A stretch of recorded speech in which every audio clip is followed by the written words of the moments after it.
बड़े बड़े बुद्धिमानों के लिए, बड़े बड़े तार्किकों के लिए, बड़े बड़े जो कहते भगवान नहीं होते, दिव्य शक्तियां नहीं होती, ये सब कपोल कल्पना है, ये सब चालबाजी है। बड़े बड़े बुद्धिमान लोग इस दरबार में इसी को शोध करने आते हैं कि कोई बिना बताए पहले से कैसे पर्चे पर लिख करके रख सकता कि आपकी समस्या क्या है, आप प्रश्न क्या लेकर के आए हैं, आप पूछेंगे क्या, और आपकी क्षमता नहीं है कि आप हमारे पर्चे के बाहर पूछ लें, आप वही पूछेंगे जो हमारे पर्चे में बालाजी ने लिखवाया होगा। बोली बालाजी सरकार की। आपकी सामर्थ्यता नहीं है कि आप पर्चे के बाहर बोल जाओ। अगर आप ABCD बोलोगे तो पर्चे में पहले से ही ABCD लिखी होगी। हाँ, अगर आप गाली बोलोगे तो पर्चे में गाली लिखी होगी, लेकिन परिणाम देख लेना क्या होगा। अब पूछना भी आप वही जो आप सुन सको। हमारी तो रेलगाड़ी या चाहे जौन से स्टेशन में घुस जा, फिर बाद में ना कहो करे कि महाराज हमारी तुमने पोल खोल दी, अब महाराज हमारी बदनामी हो गई, अब हमारी दिक्कत जा रही। जो तुम जानो, हमारा तो एक बेर अगर सिस्टम चालू भाव, तुमने ज़्यादा जो है खुसर फुसर करी और सिस्टम चालू भाव सो जय जय। हाँ, तो पूछना वही जो आप सुन सको। हमें बतावे में दिक्कत ना, कहा कॉल हमने खाए ना कहा है, इसलिए वही पूछना जिससे आपका लाभ हो और आप अपने जीवन में दो जो एक आपकी जब अर्जी लगे तो एक दो प्रश्न जो मूल हैं, छोटे मोटे तो अपने आप धाम में जातनु पूरे हो जाए। बागेश्वर धाम पर बागेश्वर बालाजी की कृपा है। जरूरी नहीं कि आप हमसे मिल पाओ, जहां जहां दरबार लगता है वहां बैठ कर जाओ।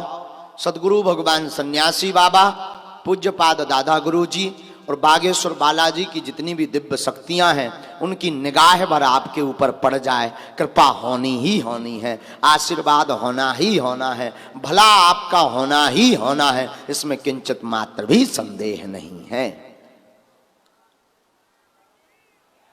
दो तीन बातें करेंगे, इसके बाद हम वाणी को विराम करके दरबार शुरू करेंगे।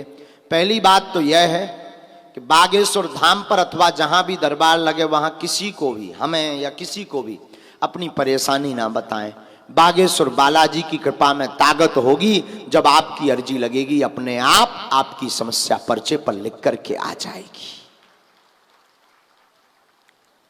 दूसरी बात यह है कि जब भी अर्जी लगे तब आप राम नाम का जप करें और अंधविश्वास में बिल्कुल भी ना पड़े। देखकर विश्वास करें। आपने क्या पूछा है, पर्चे पर क्या लिख करके आया है, बिल्कुल भी मूर्ख ना बने। आपने जो पूछा क्या वो पर्चे पर लिख करके आया, अपनी बुद्धि लगाओ, अपना विवेक लगाओ, अपनी ताकत लगाओ, जितनी आपकी पढ़ाई है उसे लगाओ, पर तुम्हारी क्षमता नहीं है कि तुम पढ़ पाओ। हाँ, तीसरी बात, वर्तमान में ऑनलाइन ऑफलाइन ठगी खूब की जा रही बागेश्वर धाम के नाम से।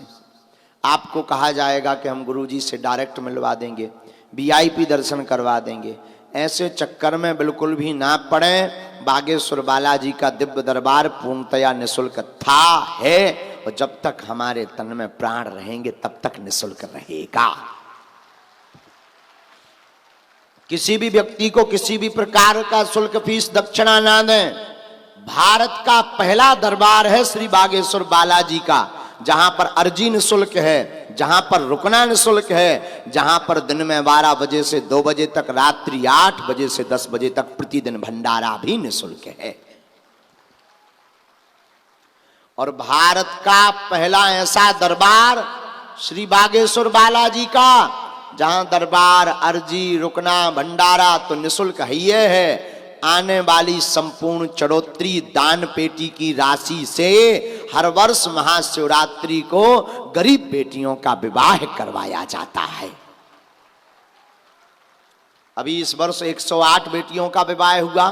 फिर से 2023 में 18 फरवरी को बागेश्वर बालाजी की कृपा से 121 बेटियों का विवाह करवाया जाएगा। बोले बागेश्वर धाम सरकार की। ऐसा पावन धाम श्री बागेश्वर धाम है, ऐसा पावन दरबार जहां स्वयंभू श्री हनुमान जी महाराज विराजमान है, जहां लेने की जरूरत नहीं, जहां बांटने की जरूरत है। यहां से तो बांटा जाता है। तो पावन तीर्थ बागेश्वर धाम में अब आपके मन में अगला प्रश्न होगा, महाराज जी टोकन नंबर तो तुम्हारे थे, एक एक साल में आओ जोले तो हमारे प्राण ही कट जाने, 13 ही हो जाने, मरत हम हाथ धरे का करिए, अर्जी कैसे लगे? तो सुनो कान खोल के, पर्चा ना भी बन पाए तुम नारियल बांध दो, लहसुन प्याज बंद कर दो, मंगल अथवा शनिवार की पेशी करना प्रारंभ कर दो, 5 पाठ हनुमान चालीसा के पढ़ना प्रारंभ कर दो, ओम बागेश्वराय नमः मंत्र का जाप करना प्रारंभ कर दो। आपके रोग में, संकट में, व्याधि में, पीड़ा में आराम लगने लगेगा। ये आशीर्वाद है। पर पूर्ण निपटारा और पूर्ण कृपा जब होएगी तब होएगी।